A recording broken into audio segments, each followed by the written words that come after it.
In 1776, the American Declaration of Independence granted citizens of the United States of America the inalienable right to life, liberty, and the pursuit of happiness.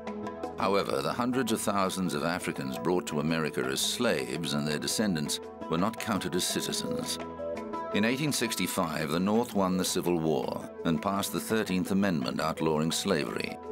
3 years later, African Americans were granted U.S. citizenship, but centuries of disadvantage meant black Americans were still in economic servitude.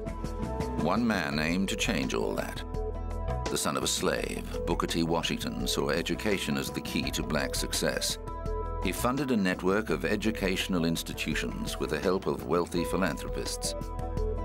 However, black America's march towards equality was viewed with suspicion by many Southern whites.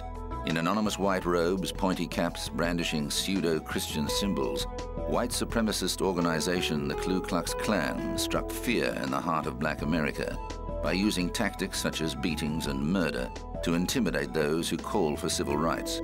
The flaming cross became a terrifying symbol of intolerance. To further undermine racial equality, governments in the South enacted a series of infamous laws that mandated separate facilities for black and white.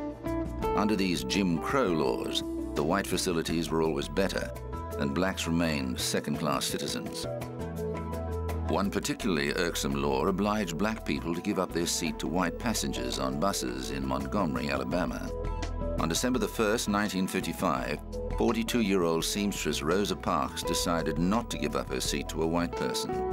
She wasn't the first person to make such a protest, but her arrest on that day came to symbolize the birth of the modern civil rights movement.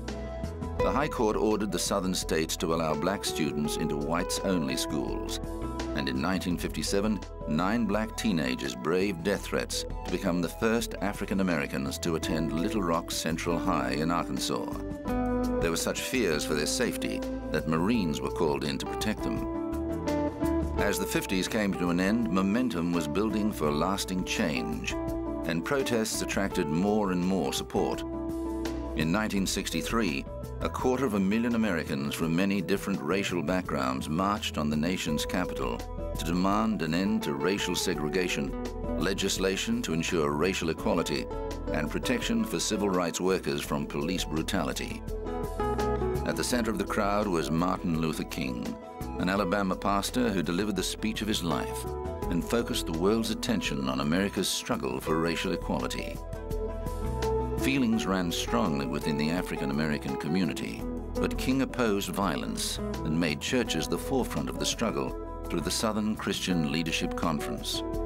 The federal government recognized the powerful mood for change, and the following year, President Lyndon Johnson signed the Civil Rights Act of 1964 that outlawed segregation.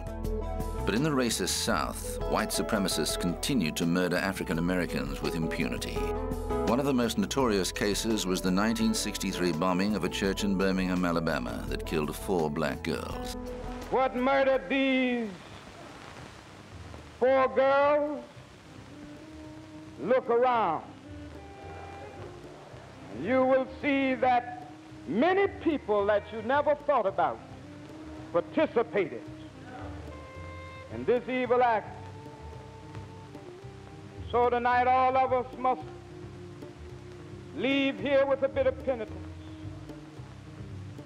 and with a new determination to struggle. Still, King urged his followers to remain peaceful. In 1965, he was one of hundreds of demonstrators who marched from Selma to Montgomery, Alabama, to demand voting rights and highlight the violent tactics being used against black activists by Alabama's government. On the day that came to be known as Bloody Sunday, the peaceful marchers were attacked by police wielding batons, tear gas, and bullwhips. The brutality shocked the nation, and 2,500 people joined the final stretch of the march. In 1965, President Johnson signed the Voting Rights Act that gave all African Americans the vote.